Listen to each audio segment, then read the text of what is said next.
Programme आपस की बात अवाम के साथ में मैं हूं मुल्तान से इमरान चौधरी।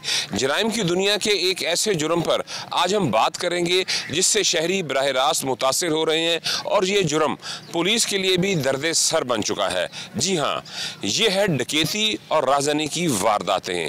पुलिस रोज़ाना की बुनियाद पर डाकू और चोरों को न सिर्फ पकड़ रही है बल्कि मुबैना पुलिस मुकाबले में डकैत मारे भी जाते हैं। लेकिन इसके बावजूद न सिर्फ मुल्तान बल्कि पाकिस्तान भर में डकैती और राजनी की वारदातों में खौफनाक हद तक इजाफा हुआ है। पुलिस की तफ्तीश अब जदीद खतूत पर मुंतकिल हो चुकी है और जदीद टेक्नोलॉजी का इस्तेमाल करके पुलिस किसी भी संगीन नौयत के वाक़े को फौरी तौर पर ट्रेस करने की अहलियत रखती है।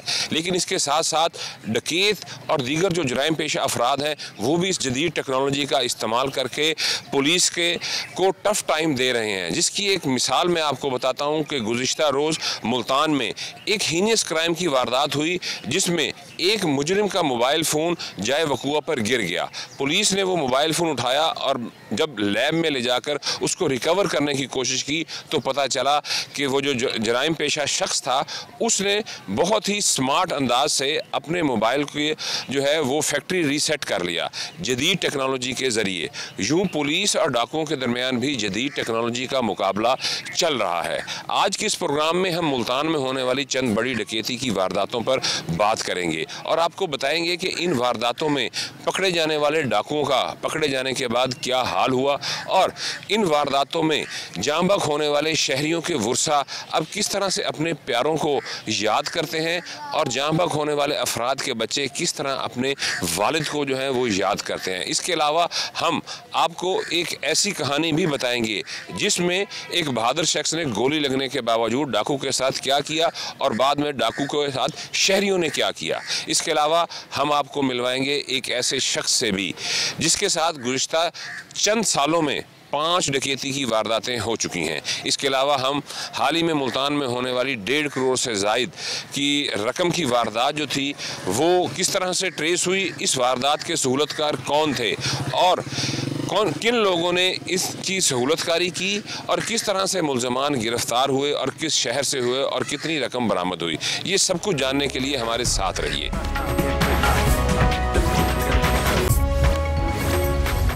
जी, मैं इस वक्त मुल्तान शहर के वस्त में मोहम्मदी महल्ले में मौजूद हूँ। ये इंतहाई गुंजान आबाद इलाका है, घर के साथ घर है, छोटी छोटी गलियाँ हैं और यहाँ पर एक डकैती की वारदात हुई सदीक नामी नौजवान के साथ और गुज़िश्ता चंद सालों में ये 5वीं वारदात जो है वो एक ही शख्स के साथ हुई है और अभी तक 5 वारदातों में उनकी जो है रिकवरी जो है वो नहीं हुई। इस वारदात किस तरह से हुई, उनसे लाखों रुपए थे वो भी छीन के ले गए, उनसे मोबाइल फ़ोन भी छीन के ले गए, ये हम जानेंगे। इस वक्त हमारे साथ मौजूद हैं मुतासरा शहरी। अच्छा सदी साहब, मुझे थोड़ा सा ये बताएं कि क्राइम सीन आप आए, रात किस वक्त का टाइम था और किस तरह से आपके पास क्या कुछ नकदी थी, क्या था और किस तरह से डाकुओं ने जो है वो आपसे तकरीबन हम 10:25 पे हमने अपनी शॉप बंद की है और 10:25 पे हम आ रहे थे, इसी रास्ते से हम आए हैं। और कैमरामैन से कहूँगा तो दिखाएगा, ये देखिएगा बिल्कुल छोटी सी गली है और ये मोहल्ला है मोहम्मदी मोहल्ला और यहाँ पर जो है वो आपको पता है कि मोहल्लों में जो है वो लोग तमाम दिन और रात देर तक जो है यहाँ पे लोगों की आमदोरफ्त जो है वो रहती है। यहाँ से वो डकैत है, कितने लोग? 3 डकैत थे और एक बाइक पे थे। बाइक पे 3 थे। जो चेहरे थे वो ढांपे? हाँ, चेहरे ढांपे हुए थे। उन्होंने यहाँ तक उन्होंने मास्क चढ़ाया हुआ था और उन्होंने आते ही हम अपने घर के एंटर ही हो रहे थे। उन्होंने ये आपका घर है और यहाँ पे इस वक्त आप एंटर हो रहे थे जिस वक्त उन्होंने पीछे से पिस्टल रखी है, उसके बाद मुझे सीधा कर दिया, दरवाज़ा बंद कर दिया, भाई के ऊपर भी पिस्टल रखे और मेरे पास जितना भी कैश था 30 लाख रुपए कैश था और 9 मोबाइल थे वो लेके चले गए। और जाते हुए उन्होंने जब हम उनके पीछे जाने लगे तो उन्होंने स्ट्रेट फायर मारी, यहाँ पे गोली लगी है। चले हमें वो गोली का निशान भी दिखाएं कि जहाँ पर उन्होंने जो है वो फायर किया और उसके बाद ये लगी, ये वो निशान आप बता रहे हैं कि यहाँ से उन्होंने दाएं साइड से उन्होंने फायर किया और उसके बाद जो है वो यहाँ पर गोली लगी। इधर आपके भाई ने उनको पकड़ने की कोशिश की, उनके पीछे जो है वो भागे, लेकिन उन्होंने फिर फायर किया, वो लकीली आपके भाई को नहीं लगा और वो यहाँ पर जो था वो हुआ। उसके बाद वो लोग फरार हो गए। अच्छा, फिर आपने उसके बाद का फिर पुलिस को इतला दी? 15 पे हमने कॉल की, उसी बात सारे पुलिस वाले आ गए थे, उन्होंने आके जो कार्रवाई की थी और FIR दर्ज हुई थी। उसके बाद हमें फिर मालूम भी हुआ है कि इन्होंने मुलजिम पकड़ लिए हैं। तो अब हम यही कहेंगे कि हमें अभी तक रिकवरी नहीं मिली। हमारी तो यही इनसे दरख्वास्त है कि भाई हमें रिकवरी दी जाए ताकि हम अपना कारोबार चला सकें।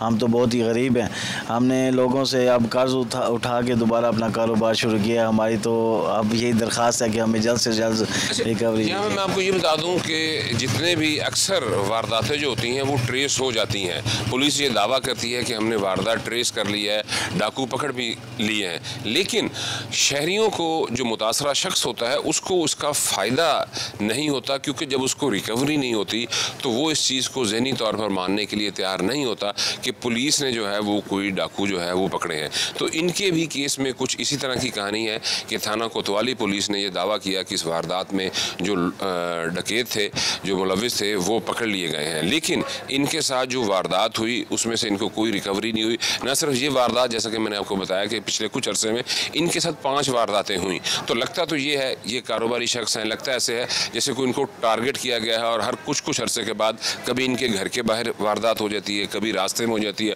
और कभी जो है वो इनकी दुकान पर वारदात हो जाती है। जी, हम अपने अक्सर प्रोग्राम्स में इस बात की निशानदेही करते हैं कि कोई भी जुर्म हो तो पुलिस उसके बाद बहुत ज़्यादा मेहनत के साथ मुल्ज़मान को पकड़ लेती है। जो अफसरान है वो प्रेस कॉन्फ्रेंसेस करते हैं, मीडिया के सामने मुल्ज़मान को पेश करते हैं। 2 से 3 दिन के बाद फिर वो केस उन अफसरान के लिए पुराना हो जाता है और फिर वो केस जो है वो तफ्तीशी के पास चला जाता है और फिर उसकी तमाम जो तफ्तीश जो लिखनी होती है वो तफ्तीशी ने ही लिखनी होती है। और हम ये बता चुके हैं कि अक्सर मुल्ज़मान जो हैं वो रिहा हो जाते हैं ड्यू टू नाक़िस तफ्तीश या इंसानी लालच की वजह से। आज इसी तरह की एक मुतासरा विक्टिम फैमिली के साथ मैं मौजूद हूँ, जिनका बच्चा दौरान डकैती कत्ल हुआ और कत्ल होने के बाद मुल्ज़मान गिरफ्तार हुए। उनके साथ क्या हुआ ये हम इन्हीं से जानेंगे, इस वारदात के मुतालिक भी जानेंगे, मुल्ज़मान गिरफ्तार होने के बाद अब कहाँ हैं उसके मुतालिक जानेंगे। सबसे पहले जो इस वारदात में जो बच्चा डाकू की गोली से जो है वो जाँ बहक हुआ, कामरान उसका नाम था, उसकी वालदा हमारे साथ मौजूद हैं। अम्मा जी, ये मुझे बताएं कि आपके कितने बच्चे थे और कामरान किस नंबर पर था? पहले नंबर पे। अच्छा, और आपके कितने बच्चे थे जी? मेरे 4 बच्चे। अच्छा, ये बता, कामरान शादीशुदा था? हाँ, 1 साल हुआ था। यानी कि जिस वक्त ये अफसोसनाक वाक़या हुआ उससे 1 साल पहले उसकी शादी हुई थी? हाँ जी, हाँ। अच्छा, कामरान के कोई बच्चे थे जी? हाँ, मुन्नी है, छोटी सी बेटी है, तो वो अपने वालिद को याद तो करती होगी? जाहिर है, हमें भी याद आती है वो। अच्छा, थोड़ा सा कामरान के मुतालिक बताएं कि वो कैसा बेटा था। जिस दिन वो सुबह वारदात उसके साथ ये वाक़या हुआ, सुबह का टाइम था, वो एक मिठाइयों की दुकान पे काम करता था, तो नाश्ते के लिए वो नाश्ता लगाने के लिए वो घर से गया, तो आपसे मिल के गया, क्या उसने आखिरी बात? सुबह थी, वो सीधा ही चला गया था। मैं भी सो रही थी, मैं उठी थी ना, बस वो गाड़ी चलाने की आवाज़ आई थी, मैं उठी थी, तो वो सीधा ऊपर था उसका कमरा, तो ऊपर से वो गया है सीधा। बस फिर मैं बाहर निकली हूँ, बस वो ऐलान हुआ। मैंने कि मेरे भाई की दुकान पे क्या हुआ है। मैंने कामरान को फ़ोन करा, मैंने कामरान मेरे भाई की दुकान पे क्या हो गया। वो किसी ने कहे कि कामरान को तो गोली लग गई। ये भी बच्चे सोए पड़े थे, मैं जब ही चली गई थी। फिर आप उधर मौके पर चली गई? हाँ, मुझे नहीं दिखाया था उसे, मैं अपनी अम्मा के चली गई थी। अच्छा, नहीं, जिस वक्त ये वारदात हुई तो आपको कैसे पता चला? आप कह रही हैं ना कि मैं उधर, वो ऐलान हुआ था ना सईद की दुकान पे जमा हो जाए। अच्छा, जिस वक्त वारदात हुई उसके बाद ऐलान हुआ कि सईद की दुकान पे। तो मैंने कि मेरे भाई की दुकान पे क्या हो गया। मैंने फ़ोन करा अपने बेटे कामरान को, तो कामरान वो किसी ने उठाया कि कामरान के तो गोली लग गई। मैं रोती हुई जब भी चली गई, बस फिर मैं मेरी अम्मा के ले गए थे मेरे भाई फिर। अच्छा, इस वक्त हमारे पास कामरान का भाई है साथ। अच्छा, आप कुछ थोड़ा सा कामरान के मुतालिक बताएं कि जिस दिन वो सुबह गया, आप सो रहे थे, लास्ट नाइट जब आपकी उससे बात हुई तो क्या उसने कहा, कुछ उसके मुतालिक थोड़ा सा? उसने कुछ कहा तो नहीं था, बहुत अच्छा रहता था उस टाइम, आखिरी दिन भी वो अच्छा था कि वो किस तरह से उसने कोई बात तो नहीं की हमारे से इस तरह की, लेकिन जब वो सुबह ऐलान हुआ तो फिर हमें पता चला ये क्या हुआ। अच्छा, जिस दुकान पे ये डकैती की वारदात हुई और कामरान जाँ बहक हुआ, ये वारदात जो थी वो उसके मामू की दुकान पे हुई थी और मामू सईद इस वक्त हमारे साथ मौजूद हैं। इनसे हम इस वारदात के मुतालिक भी पूछेंगे और इनसे ये भी पूछेंगे कि इनके जो वारदात के मुल्ज़मान थे उनका क्या बना। तो इस वक्त सही था, सबसे पहले इस वारदात के मुतालिक हमें बताएँ कि ये किस तरह से हुई, किस वक्त था, कैसे हुई? ये सुबह नमाज के बाद का टाइम था। कामरान मेरा भांजा था, वो बस दुकान पे खड़ा कर नाश्ते की सेटिंग कर रहा था। वो मैं अंदर ही खड़ा था। मैं वहाँ से बस वो बंदे आए, उसने गोली चलाई है, वो भाग गया। वो उसके पीछे हम भागे, हमने भागते भागते उनको पहचाना है, वो निकल गए थे वहाँ से। फिर वो बस अफरा तफरी मच गई। फिर हमने रोड बंद कर दिया था, यानी जो भी हुआ था सारे बस्ती हमारे साथ इरवानी मोहल्ला सारा इकट्ठा हो गया था। करते करते करते करते जो है ना, फिर हमने मुलजिम पकड़ लिए थे उन्होंने। फिर उन्होंने 4 थे मुलजिम, 1 अंदर है, 3 बाहर हैं। अच्छा, 4 मुलजिम पकड़े गए, 3 जो हैं वो रिहा हो चुके हैं और 1 अंदर है। हाँ, 1 अंदर है। 2 जो रिहा हो गए ना, वो मेरे पास काम करते थे। एक जो मारने वाला था, उसके जो था ना वो डाकू, 2 डाकू साथ आए थे। अच्छा, आपने कहा कि 2 लड़के आपके पास काम करने वाले थे, उन्होंने सहूलतकारी की, उन्होंने निशानदेही की कि आप इस टाइम आए और वारदात करें। हाँ जी, उस टाइम कोई भी नहीं था दुकान में, इस टाइम आके आप वारदात करें।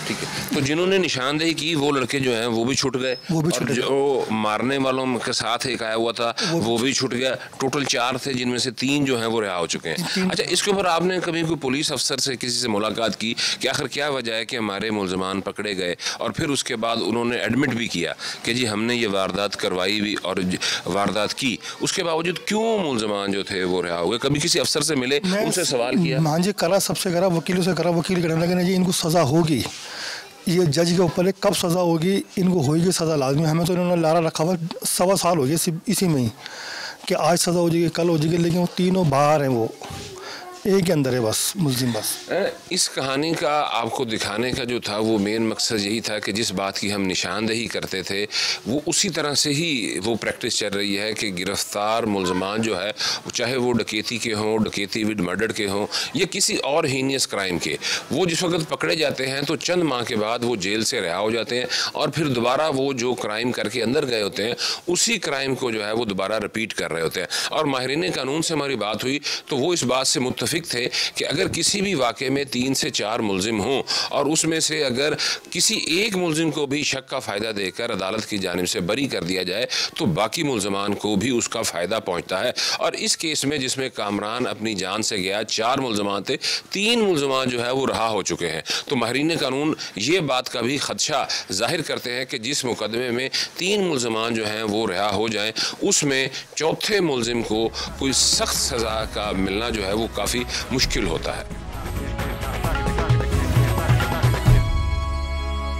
जी, डकैती की वारदातों से वैसे तो हर मकतबा फ़िक्र के लोग जो हैं वो मुतासिर होते हैं, लेकिन डकैती की वारदातों से सबसे ज़्यादा जो है वो ताजिर बरादरी जो है वो मुतासिर होती है, क्योंकि डकैतों की जो है वो उनके लिए बड़ा एक सॉफ्ट टारगेट होता है कि कोई भी जो है वो ताजिर अपनी दुकान में बैठा हुआ होता है तो और वहाँ जाके वहाँ पर कैश की अवेलेबिलिटी भी होती है। रैकी करने के बाद वो लोग जब देख लेते हैं कि यहाँ पर कैश अवेलेबल होता है और जिस वक्त कस्टमर अंदर कोई ना हो तो बआसानी वो अंदर जाकर असले की नोक पर जो है वो उनको लूटने की कोशिश करते हैं। इसी तरह का एक वाक़या भावलपुर बाईपास चौक पे हुआ जहाँ पे एक मोबाइल शॉप में डकैती हुई और इस डकैती में जो है वो 2 अफराद जो हैं वो मार दिए गए।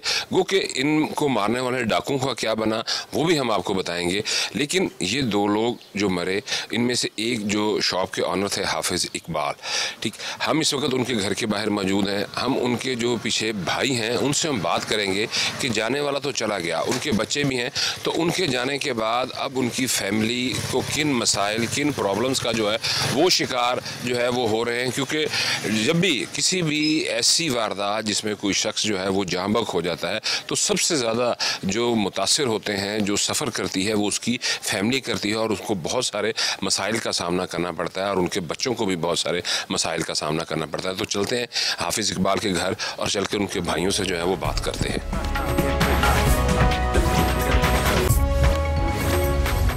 बहुत शुक्रिया, आपने वक्त दिया।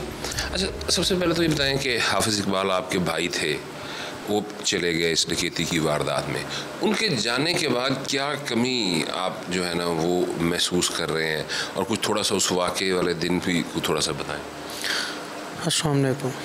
अच्छा, जो लोग चले जाते हैं उनके बाद उनकी कभी कमी पूरी हो ही नहीं सकती, और ख़ास तौर पे ऐसा इंसान जिसके साथ आप बचपन से बड़े हुए हों, खेले हों, एक ही घर में बैठ के इकट्ठे खाना खाया हो, तो ऐसा पॉसिबल नहीं है कि हम उसको कभी भूल पाएँ या फिर कोई ऐसा दिन गुज़रे कि उनकी कमी पूरी हो जाए, ऐसा बंदे को कुछ नज़र आता हो कि वो खाना वो खला पूरा हो सके, ऐसा तो है नहीं। उसके हाफिज़ साहब एक आला शख्सियत के मालिक थे, उसके छोटे छोटे बच्चे हैं, उसके एक बेटा है, 2 बेटियां हैं।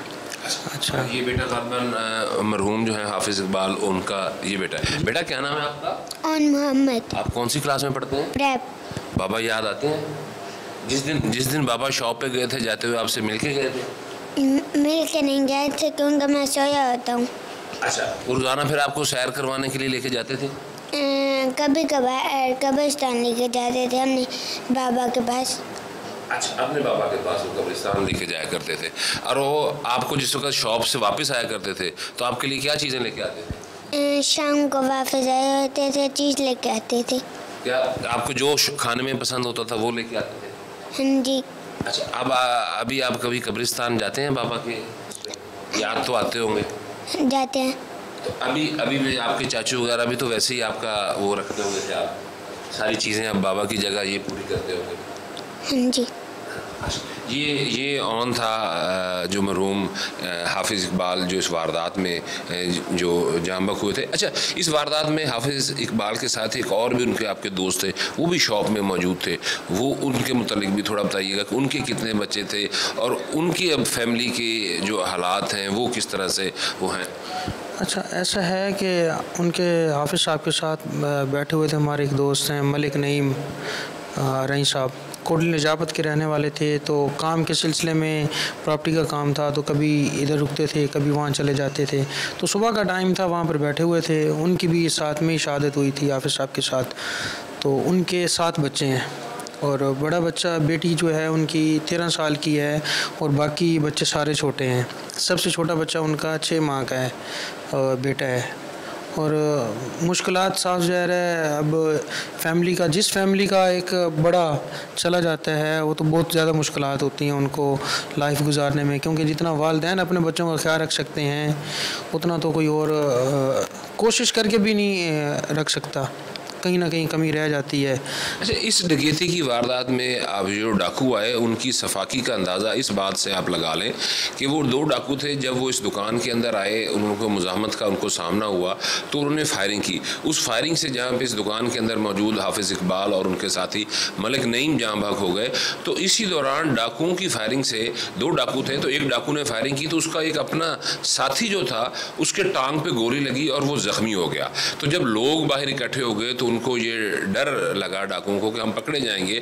तो जो ज़ख्मी डाकू था उसको उसने उठाकर मोटरसाइकिल पर डालने की कोशिश की, लेकिन जब वो नाकाम हुआ तो उसने क्या किया, इस हद तक सफाक था वो डाकू कि उसने अपने ही साथी को सबके सामने जो था कनपट्टी पे गोली मार दी और उसको मौके पे मार दिया जिस वक्त, और फिर फरार हो गया। उसके बाद पुलिस ने टेक्निकल अंदाज से इस डाकू को कराची से गिरफ्तार किया।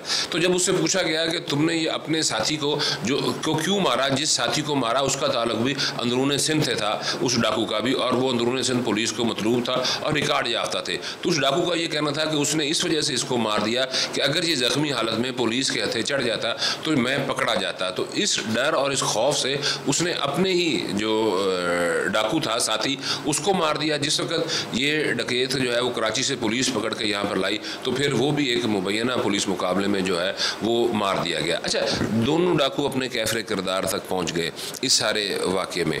तो इसके ऊपर अब आपका ज़ाहिर सी बात है केस क्लोज़ हो गया, तो क्या इसमें आपको पुलिस की जानिब से हेल्प आउट हुए होंगे? आप थोड़ा सा उसके मुतालिक भी बताएं कि कितने दिनों के बाद ये डकैत पकड़ा गया था? अच्छा, ऐसा है कि भी जैसे एक रूटीन वाइज बताया जाता है कि पुलिस का पुलिस की तरफ से हमें सपोर्ट नहीं हुई, लेकिन यहाँ पर ऐसा कुछ नहीं था। पुलिस ने इस मामले को पर्सनल लिया, हमारे दर्द को अपना दर्द समझा, और जो हमारे CPO साहब हैं उन्होंने लम्हा ब लम्हा हमें हर बात से बाखबर भी रखा और हमारे केस में बहुत पर्सनली जाके इंसाफ दिलाया हमें। वो तो जो लोग तो चले गए थे, वो हमारे शहीद हो गए, वो तो चले गए। अगर उसके बाद हमें फौरी इंसाफ मिला है तो उसमें 100% कोशिश पुलिस महकमे की है। अच्छा, आप मुझे अभी बता रहे थे कि माशरती रवैयों की बात हो रही थी कि जिस वक्त आपके भाई ज़ख्मी हुए तो बजाय इसके कि लोग उनकी को हेल्प आउट करते, लोग वहाँ पर जो है वो वीडियोज़ बना रहे हैं, वो क्या वाक़या था वो बताएं। वो ऐसा है कि भाई हमने बाद में देखी वीडियोज़, हमें लोगों की तरफ से वीडियोज़ आई काफ़ी, हमने देखी। हाफिज़ साहब जो थे, पहली बात तो ये कि हमें किसी ने इन्फॉर्म नहीं किया मौके पे। यहाँ पर हमारे पास एक आदमी आया भागता हुआ, उसने बताया, हम घर से निकले, लेकिन जब घर से वहाँ गए तो हाफिज़ साहब ज़िंदा थे। नईम भाई फौत हो चुके थे और हाफिज़ साहब ज़िंदा थे। तकरीबन इस दौरान में वहाँ से बंदा आना, यहाँ से जाना, तकरीबन 15-20 मिनट, अब आप लोग भी होके आए हैं, रास्ता देखा है, 15-20 मिनट लग सकते हैं। वहाँ आए, हाफिज़ साहब ज़िंदा थे और हर बंदे ने वहाँ पर वीडियोस बनाई हैं। ये हमारे माशरे का एक अलमिया है कि ज़िंदा इंसान एक तड़प रहा है या फिर उसकी सांसें चल रही हैं और वीडियोस बन रही हैं, बजाय इसके कि रेस्क्यू को कॉल की जाए, उसको हॉस्पिटल लेके जाएं, और वीडियोस बन रही हैं वहाँ पर। और ये काफ़ी तकलीफ़ दे अमल है। वीडियोस आपने फिर इस वाक़े के बाद आप तक पहुँची होंगी? इस वाक़े के बाद हम लोगों की वीडियोस देखी हैं तो हाफिज़ साहब ज़िंदा थे और बाकायदा लोग वहाँ पर जिक्र कर रहे हैं कि भाई इनके भाइयों को बुलाओ, अस्पताल लेके जाएं।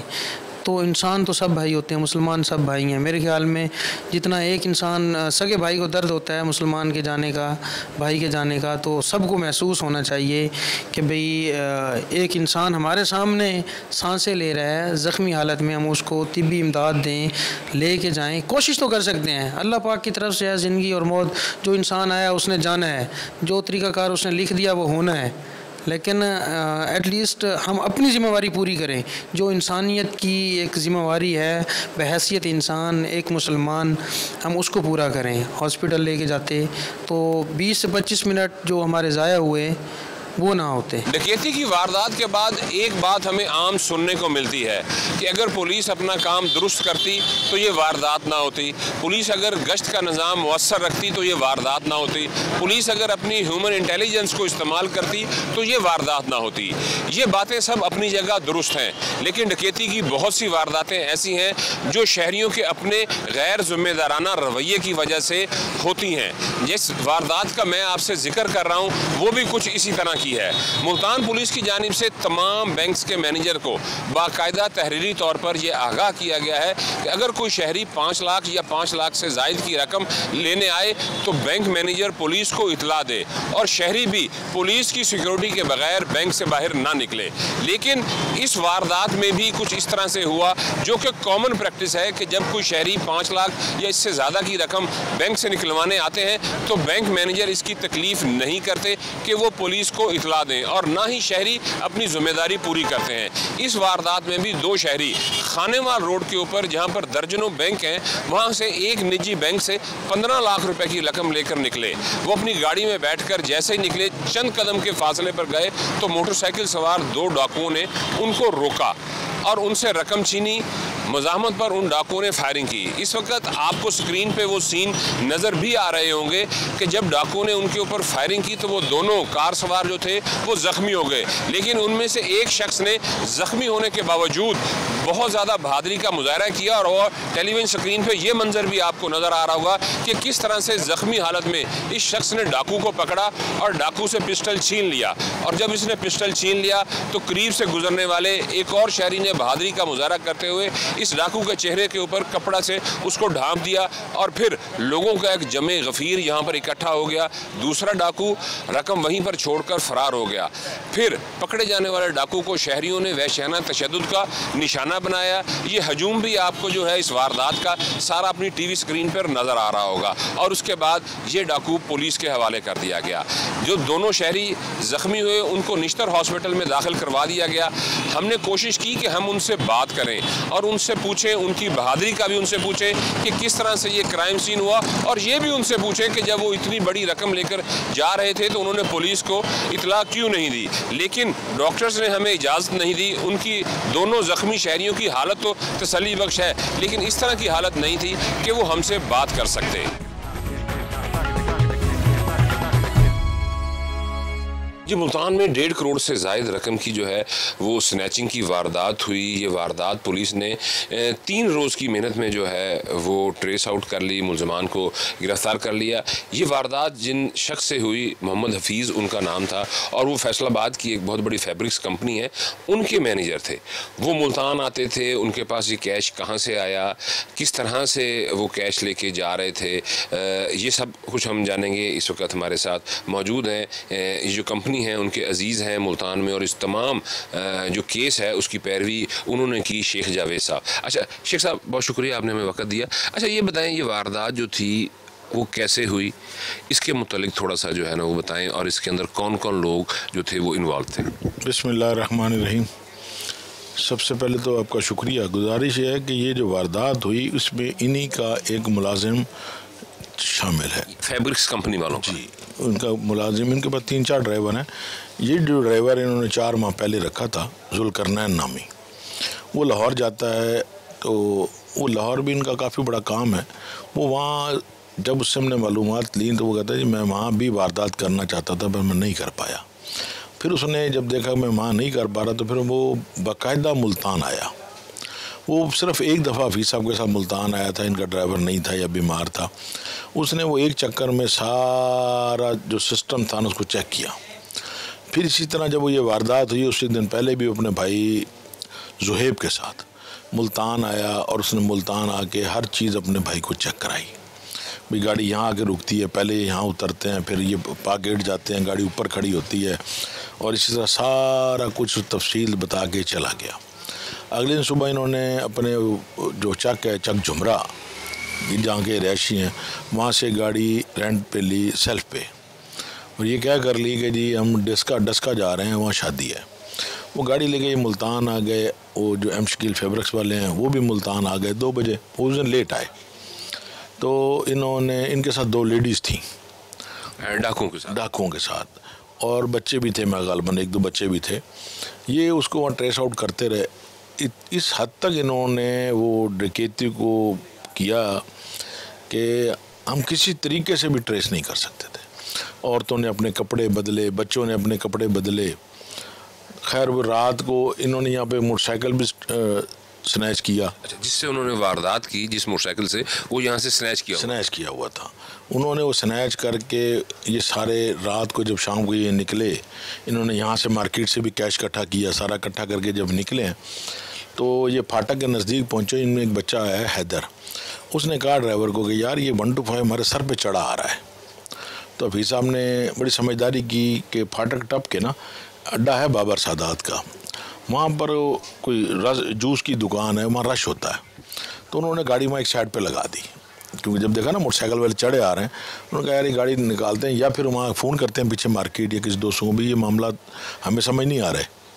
खैर वो इतनी देर में भी गाड़ी खड़ी थी, 2-4 मिनट गुजरे हैं तो वो आगे चले गए थे ट्रकों के पीछे। जब उन्होंने देखा भाई ये गाड़ी नहीं निकल रही, उन्होंने फिर सीधे आगे फायर किए, लोग भाग गए। उन्होंने हफीज़ साहब पे वो गन रख दी कि जी सामान दे दो वरना मैं गोली मार दूंगा। जब दरवाज़ा खुला तो वो पीछे हैदर बच्चा था, उससे उन्होंने शॉपर खींच लिए। यानी कि उनको हर चीज़ का पता था कि भाई ये पैसे इनके इस तरह होते हैं, इस तरह होते हैं, इस तरह। वो 2 शॉपर ले के, वो गाड़ी पीछे थी, जिस गाड़ी में 2 औरतें और ये 2 लोग थे ना, और 2 मोटरसाइकिलों वाले, वो गाड़ी पीछे थी। जैसे निकले हैं तो आगे जाके वो कहते हैं कि हमें एसएच ने बताया कि वो मोटरसाइकिल वो आगे नहर पर फेंक गए, वहाँ से वो गाड़ी में बैठ के निकल गए। इसी तरह सारी रात एसपी हसन खाकी साहब उस टाइम एसएसपी ऑपरेशन थे, एसएचओ और अनम साहिबा, एएसपी साहिबा और एसएचओ। असल में जो बहुत बड़ा किरदार है ना जी, वो है सीआरओ ब्रांच का, इस वारदात को ट्रेस करने में। हाँ, सीआरओ ब्रांच का। वो मेरे दोस्त भी हैं, मेरे साथी भी हैं, पर जब उनको मैंने कहा कि यार ये समझ लगे मेरे घर की डकैती है, उमर फारूक ने बहुत बड़ा किरदार अदा किया इसमें। टीम में हम तो हमेशा ये कहते हैं कि पुलिस काम नहीं करती, वरना पुलिस ने हक अदा कर दिया। यानी कि फिर पुलिस ने मुख्तलिफ शहरों में रेड किए और वहाँ से जो थे वो डकैत पकड़े। सर ऐसा हुआ कि यहाँ से जब हमें कोई क्लू नहीं मिल रहा था, हम 2 रातें 2 दिन हम यहाँ फिरते रहे, क्लू नहीं मिला हमें। अचानक हमें एक गाड़ी मिली अलंग के ऊपर, वो नंबर ट्रेस हो गया कि यार इस गाड़ी में से ये लोग निकल रहे हैं। वो जो गाड़ी जिससे उन्होंने बैकअप पे थी, बैकअप एंड पे थी, उससे आपको ये क्लू मिला, और फिर उसके बाद वो क्लू से क्लू करते करते फिर आप वहाँ पहुँचे और पुलिस आपके साथ थी, वो सारा हुआ। अच्छा, ये हो गया। ये बताएं कि इतनी बड़ी रकम को इस तरह से लेकर जाना, आप ख़ुद भी ताजर हैं, क्या आप ये समझते हैं कि ये रिस्क है और इस तरह से नहीं होना चाहिए था? हाँ, ऐसा है कि फैसलाबाद की अक्सर पार्टियां जो आती हैं वो पैसे इसी तरह लेकर जाती हैं। उनको मना भी किया, बड़ी सख्ती से उनको मना किया, यार देखो आपने अगर ऐसा हुआ ना तो हम आपके साथ नहीं खड़े होंगे। बड़े मुश्किल मामला आता है, आप पैसे बैंक दे के जाएँ। हाँ, बैंकिंग चैनल क्यों नहीं इस्तेमाल करते? बस ये कई वारदातें फैसलाबाद वालों के साथ हुई हैं। क्योंकि मुल्तान में जो कपड़े की एक बड़ी मार्केट का जो शेयर है वो फैसलाबाद से आता है, तो ज़ाहिर सी बात है फैसलाबाद के आप जिस तरह बता रहे हैं कि लोग जब आते हैं वहाँ की बड़ी बड़ी कंपनीज़ के सेल्समैन या रिकवरी मैनेजर्स वगैरह, तो वो कैश लेके जाते हैं। तो ये कोई अच्छा तो नहीं है कि इतनी बड़ी रकम जो है वो कैश की सूरत में ट्रैवल करना और बैंकिंग चैनल में जो है ना वो ना लेके जाना। चलिए ये तो आपने बताया, अभी मुलजमान पकड़े गए, आपकी रिकवरी भी हो गई? जी हाँ, मुलजमान पकड़े गए जी। 2 फैसलाबाद से थे, 2 औरतें फैसलाबाद से थीं, एक जो है मुलजिम गुजरांवाले से है, एक लाहौर से है। लाहौर वाला भी पकड़ा हुआ है और एक मुलजिम है जो हमारा गुजरांवाले में है, वो वहाँ की पुलिस की कस्टडी में है और असल मेन किरदार उसने बहुत ज़्यादा पैसे उसने उठाए।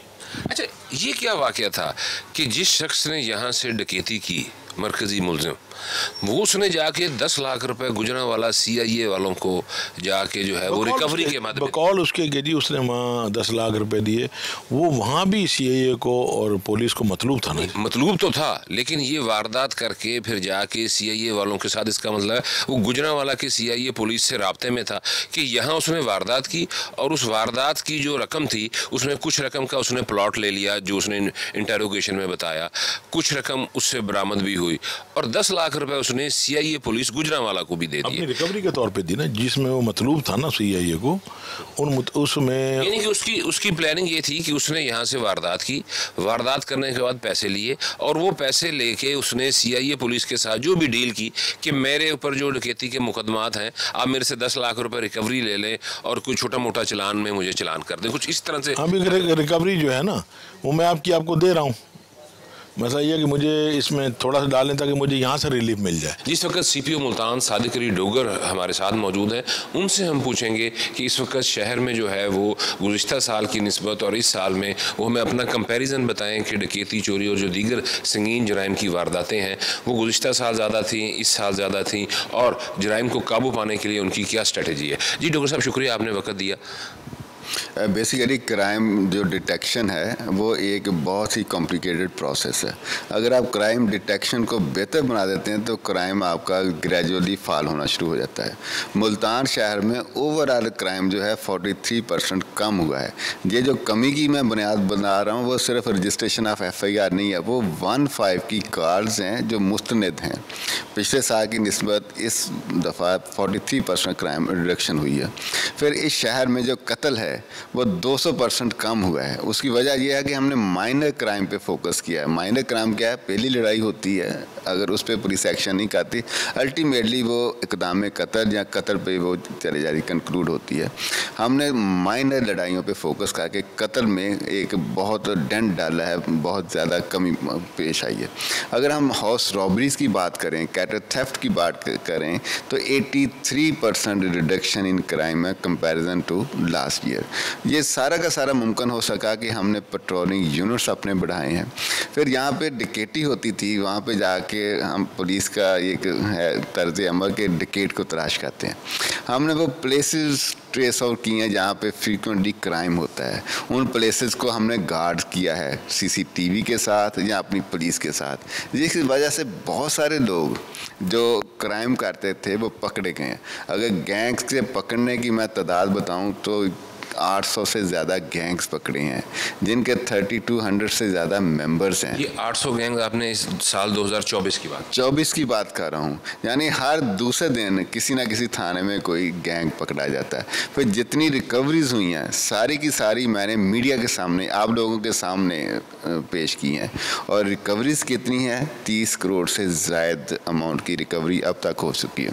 कभी आप उनका फीडबैक देखिएगा जिनको रिकवरी देते हैं, लोग कहते हैं कि हमने कभी सोचा नहीं था कि पुलिस रिकवरी करके इस तरह भी चीज़ें वापस करती हैं। बहुत सारे जो ब्लाइंड मर्डर थे विद इन 48 आवर्स हुए। होता यह है कि जब ब्लाइंड मर्डर होता है पूरी CIA टीम मेरा पूरे का पूरा जो प्रोफेशनल लोग हैं वहाँ पे चले जाते हैं। CCTV से, जियो फेंसिंग डाटा से और ह्यूमन सोर्स से हम उस वक्त तक बैठते नहीं जब तक क्राइम डिटेक्ट नहीं हो जाता। आपको मालूम होगा कि वेंडरिज्म हुआ था, एक मियाँ बीवी किसी होटल्स पे गए थे, वहाँ पे फायरिंग हुई, उनकी डेथ हो गई। लोग कहते हैं कि जी तालिबान ने किया। इसी तरह की मुख्तलिफ तरह की अफवाहें थी। जब ट्रेस आउट किया मुज़म्मिम पकड़े गए, उनका जो आगे मोडस ऑपरेंडी था वो भी। डॉक्टर साहब अभी एक हालिया एक वारदात हुई 1.5 करोड़ से ज़्यादा की, वो भी ट्रेस आउट हो गई। उसके मुतालिक भी थोड़ा सा बताएं कि वो मुलजमान का ताल्लुक भी दूसरे शहर से था, थोड़ा सा उस वारदात का भी थोड़ा सा अहाता कीजिएगा। आपको याद होगा कि आज से 15-20 साल पीछे जाएं तो ट्रैकर्स होते थे, फुट ट्रैकर्स की लोग लेके आते, यहाँ डॉग स्निफिंग डॉग्स लेके आते थे। अब पुलिस इतनी प्रोफेशनल हो गई है कि CCTV कैमरा के ज़रिए से, जियो फेंसिंग के ज़रिए से, इसी तरह की चंद एक चीज़ें जो मैं आपसे शेयर नहीं करना चाहता हूँ, हमारी टेक्नोलॉजी है उसके ज़रिए से क्राइम डिटेक्ट करना बहुत ही आसान हो गया है। जी, आज के इस प्रोग्राम में हमने मुख्तलिफ जो विक्टिम्स थे, डकैती के जो लोग शिकार हुए या डकैती जिनके साथ हुई और उनके अहले खाना से जब हमारी बात हुई तो हमने ये महसूस किया कि डकैती की वारदात को कई माह गुजर जाने के बावजूद भी वो अब भी जो हैं वो खौफज़दा हैं। जब वो हमसे बात कर रहे होते हैं तो उनके लाशऊर में एक खौफ चल रहा होता है। तो इसके लिए हमने ज़रूरी समझा कि हम किसी माहिर नफ्सियात से जो है ना वो पूछें कि जब किसी शख्स के साथ कोई डकैती हो जाए या किसी घर के अंदर कोई वारदात हो जाए तो लोग जो हैं वो खौफ का शिकार रहते हैं। तो इस खौफ के शिकार से निकलने के लिए क्या करना चाहिए? तो इसके लिए हमारे पास मुल्तान के एक मारूफ माहिर नफ्सियात हैं डॉक्टर अनीस अहमद सयाल साहब। डॉक्टर साहब बहुत शुक्रिया, आपने वक्त दिया। डॉक्टर साहब सबसे पहले हमारा ये बताएं कि लोगों के साथ मुख्तलिफ कोई वारदात हो जाती है, ख़ास तौर पर जैसे डकैती की वारदात हैं या और कोई बड़ी वारदात, तो वो लोग बड़े अरसे तक ना एक ट्रॉमा में रहते हैं, खौफज़दा रहते हैं। तो इसके मुतल्लिक़ थोड़ा सा बताइएगा कि वो खौफ कितने अरसे तक रहता है, उससे निकलने के लिए ऐसे लोगों को क्या करना चाहिए? सबसे पहले तो जियो TV का मैं शुक्रगुज़ार हूँ कि उन्होंने एक बहुत अच्छा टॉपिक सिलेक्ट किया है और लोगों को अवेयरनेस के लिए और उनके फ़ायदे के लिए। बिस्मिल्लाहिर्रहमानिर्रहीम। होता ये है कि जब भी कोई थ्रेट किसी भी फॉर्म में हो, डकैती की शक्ल में हो, मामूली वारदात हो या सीवियर वारदात हो, डिपेंड करता है कि वारदात कितनी सीवियर है और आगे जो शख्स है उसके अंदर कितनी बर्दाश्त की क़ुव्वत है। इवन ना भी हो, आम आदमी भी हो या अमीर आदमी भी हो, तो बहरहाल थ्रेट तो थ्रेट है। जब थ्रेट आता है तो वो बंदा बहुत अपसेट हो जाता है, उसके अंदर एंग्जाइटी पैदा होती है, टेंशन पैदा होती है, उसकी नींद डिस्टर्ब हो जाती है, एक फोबिया खौफ डेवलप हो जाता है, वो हर वक्त बेचैन होता है और पूरी फैमिली अपसेट हो जाती है। फिर वो रिलीफ भी चाहते हैं पुलिस से या इधर कानून से, तो वहाँ भी इतनी आसानी से है चूँकि कानून ज़रा स्लो रिलीफ देता है, वो भी उनको सेकेंडरी एंग्जाइटी के साथ साथ डिप्रेशन में ले जाते हैं कि हमें कहीं किसी जगह से रिलीफ भी नहीं मिल रहा। तो ऐसे लोगों को बार बार वो चीज़ घूमती रहती है दिमाग के अंदर कि जो वाक़या हुआ है वो आसानी से मिटता नहीं है। और बाद लोग को तो इस तरह होता है कि अगर वो ब्लड प्रेशर के मरीज़ हैं या कोई हार्ट के पेशेंट हैं तो दे कैन डेवलप, वो फर्दर हार्ट अटैक में भी जा सकते हैं, उस मुश्किल की वजह से फैलेज में भी जा सकते हैं और भी बेशुमार मसाइल का शिकार हो सकते हैं। हमारे माशरे में डकैती, राजनी और ख़ास तौर पर कैश स्नैचिंग की वारदातों में बहुत ज़्यादा इजाफा हो गया है। बिलाशुबा इन वारदातों को कंट्रोल करना और इनका सुराग लगाना पुलिस का ही काम है, लेकिन शहरियों को भी अपनी जिम्मेदारी का एहसास करना होगा। बैंकों से लाखों रुपए लेकर निकलने वाले शहरी ना तो पुलिस को इतला देते हैं और ना ही उनके साथ कोई प्रॉपर सिक्योरिटी होती है। सबसे बढ़कर हमारे मुआशरे की जो ताजर बरादरी है वो रोज़ाना करोड़ों रुपए का लेन देन करती है, लेकिन वो बैंकिंग चैनल का इस्तेमाल नहीं करते। ताजर बरादरी की ये कॉमन प्रैक्टिस है कि उन्होंने रिकवरी के लिए अपने मैनेजर, अपने रिकवरी अफसरान रखे होते हैं जिनका रिकवरी का एक ही पैटर्न होता है। तमाम दिन वो मुल्तान की मुख्तलिफ मार्केटों में घूमते हैं, मुख्तलिफ ऑफिस से जाते हैं, वहाँ से करोड़ रुपए का कैश इकट्ठा करते हैं और शाम के औकात में अपनी बाइक या गाड़ी पर वापस अपने ऑफिस आते हैं। इस तरह से उनका जो ये एक पैटर्न है, ये डाकुओं के लिए उसका सुराग लगाना, रैकी करना और उनको लूटना बहुत ज़्यादा आसान होता है। आज के इस प्रोग्राम में हमने आपको जिन वारदातों का जिक्र किया उनमें भी कुछ इसी तरह से ही हुआ। चाहिए तो ये कि ताजर बरादरी करोड़ों रुपए का जो लेन देन करती है, उसको जो कैश मुंतकली करती है, उसका इतना बड़ा रिस्क लेती है। इस रिस्क से बेहतर है कि वो बैंकिंग चैनल का इस्तेमाल करें। आज के प्रोग्राम के लिए इतना ही। कैमरामैन जाहिद कुरैशी के साथ इमरान चौधरी को इजाज़त दीजिए। रब राखा।